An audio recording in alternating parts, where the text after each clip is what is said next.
પ્રધાનમંત્રી નરેન્દ્ર મોદીનું mission south કેરળમાં 3 અમૃત ભારત એક્સપ્રેસ ટ્રેન સહિત 4 ટ્રેનોને આપી લીલી ઝંડી. સાથે અનેક વિકાસ પરિયોજનાઓનો કરાવ્યો પ્રારંભ. તો સાથે કહ્યું, પહેલા ફક્ત અમીર લોકો પાસે હતા ક્રેડિટ કાર્ડ, હવે સરકાર ગેરંટર બનતા ગરીબો પાસે પણ છે ક્રેડિટ કાર્ડ.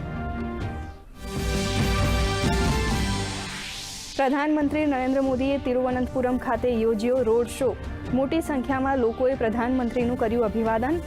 પ્રધાનમંત્રીએ કહ્યું, તિરુવનંતપુરમને ભારતનું શ્રેષ્ઠ શહેર બનાવવા માટે અમારી ટીમ કરી રહી છે કામ.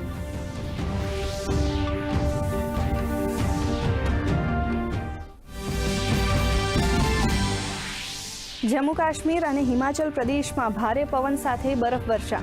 તો બીજી તરફ દિલ્હી, એનસીઆર અને રાજસ્થાનના અનેક વિસ્તારોમાં કમોસમી વરસાદથી વાતાવરણમાં આવ્યો પલટો.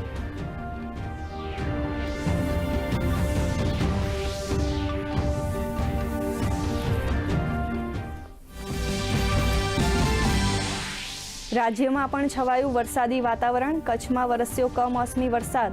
નવસારીમાં છવાયું ધુમ્મસ. તો હવામાન વિભાગે લઘુત્તમ તાપમાનમાં ઘટાડો થવાની કરી આગાહી.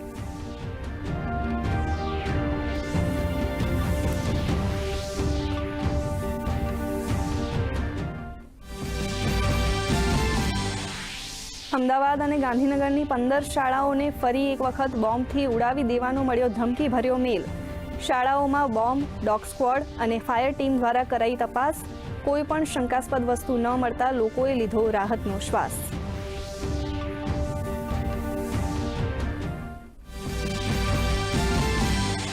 દેશભરમાં આજે વસંત પંચમીની ઉજવણી. પ્રયાગરાજમાં માઘ મેળામાં ઉમટી શ્રદ્ધાળુઓની ભીડ.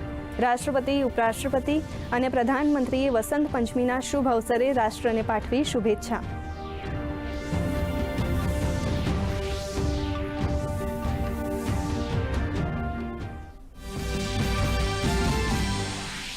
સપ્તાહના અંતિમ સેશનમાં શેર બજારમાં મિશ્ર કારોબાર. સેન્સેક્સ 250 ઘટીને 82,000ના લેવલે, તો નિફ્ટી 80 અંક ઘટીને 25,200ના લેવલે. મિડ કેપ સ્મોલ કેપમાં 1%નો કડાકો.